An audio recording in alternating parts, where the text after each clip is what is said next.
Hi, my name is Bente, I'm the Norse Witch, and in this video we will talk about another new moon. This time we have a Virgo new moon coming up, so let's see how we can use that for our magical workings. Spoiler alert, it's amazing.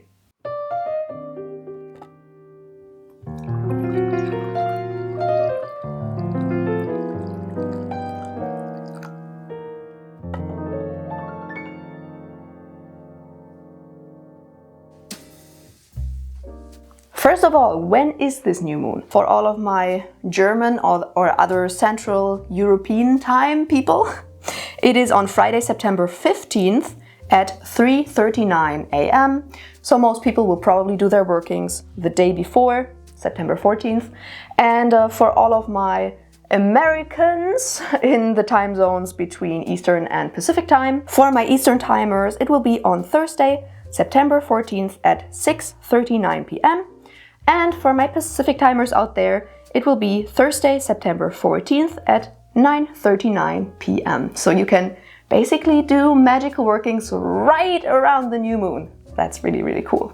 But how can we use this new moon for our magical practice?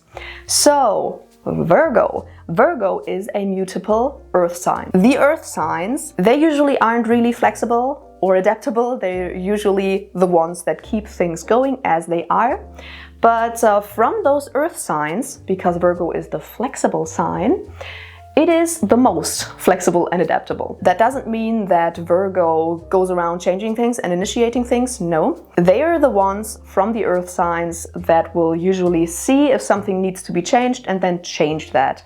While, for example, Taurus would be more likely to keep things going as they are even if they don't work that well. Virgo is the one who will change things as the need arises, but only if the need arises. So they aren't the ones who need constant change and who will constantly change things up. They are the ones who usually keep things going as they are in case they work. And if they don't work for them, then they will get rid of them and change something. In general, Virgos are very practical in nature, very down to earth, very organized.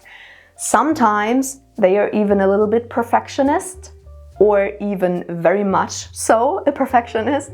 They're also the planners, so I kind of see them as the organized mom of like 4 children of the zodiac, where even if things are very chaotic, they kind of manage to keep things together and keep things organized. Virgo is also a very, very lovey sign, and they really love nurturing other people. So if you're in a relationship with a Virgo, you probably know that they will try to take care of you, but sometimes they do that too much, so much so that they will suffer from caregiver burnout. So they don't take time for themselves anymore. They just focus on caring for other people, which of course at some point will lead to burnout.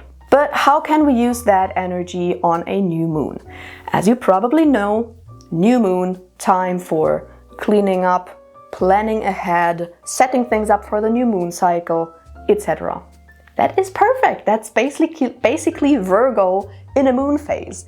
It is perfect. I kind of see a Virgo new moon as spring cleaning time. So if you haven't done a spring cleaning in spring, then do a spring cleaning on a new moon in Virgo. It's the perfect time to basically get rid of stuff that doesn't work anymore, do any adjustments that need to be done, plan ahead for the new moon cycle, clean, cleanse, get everything organized. Clean your altars. That's the perfect time, and that is definitely something that I will do. I will clean my altars so well because I haven't done it in a long time, let's just say that, and it shows. So that will definitely be something that I will be doing on the Virgo new moon. This is basically the perfect time for decluttering, both physically, so declutter your house, get rid of anything that you don't need, but also declutter energetically. So do a really, really good cleansing. Maybe even think about things in your practice that don't really work for you anymore. Think of anything that you can get rid of to get everything back to an organized state. You could even, of course, draw on the energy of the dark moon, that of course is right before the new moon, to do some divination on any areas basically where you need to declutter and cleanse. So if you maybe don't really know in which areas of your life you need to declutter and organize, then maybe do a reading beforehand to see in which areas you could do that. to then use the energy of the new moon to do it. Of course, you could also, if you want to draw on the energy of the dark moon or the new moon, however you want to see it, to banish anything that needs to be banished. If you have like an obnoxious spirit around that you don't want around anymore, or you have an obnoxious person in your life that you don't want in your life anymore, banish them. Be gone.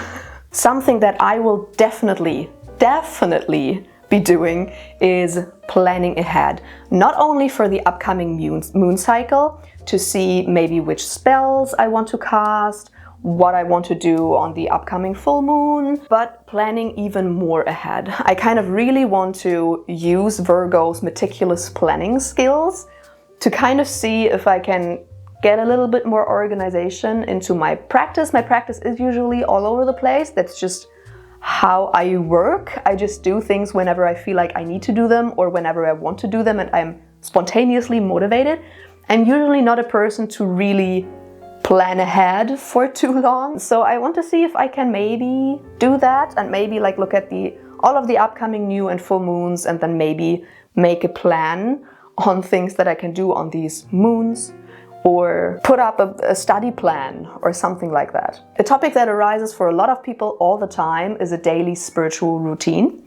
I feel like that is a perfect thing to think about on a Virgo new moon.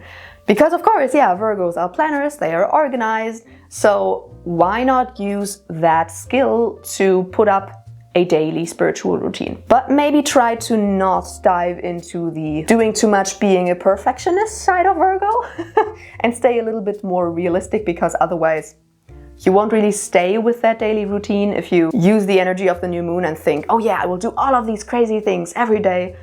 And then a week later you realize I don't really even have the time or the energy to do that. So stay realistic. I have a video on daily routines and how to set up one. And if you want to put up a daily routine for yourself this new moon, then maybe check out that video. The last thing that I really want to talk about is a Virgo new moon is a lot of work if you want to use it. Because as I said, it's a lot of decluttering, cleansing, getting rid of stuff, planning ahead, things like that. So it's usually a lot of work, sometimes even a lot of physical work.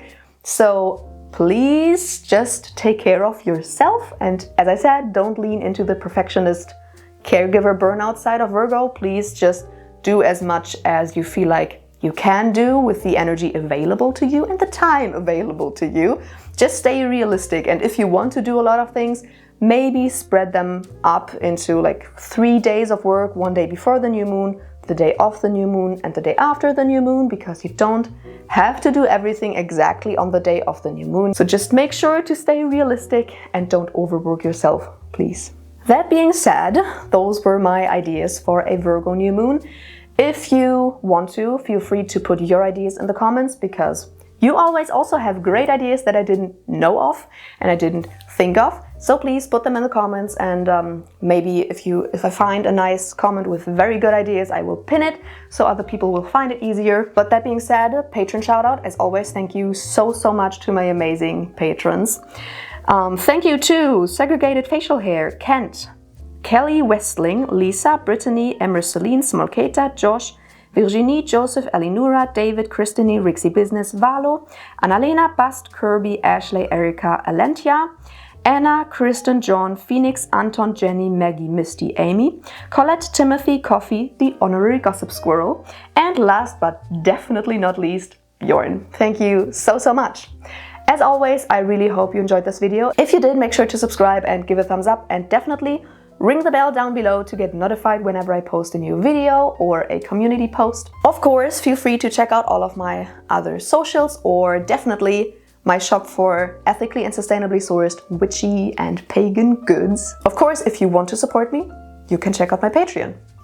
And with that being said, I will see you in the next video. Bye bye!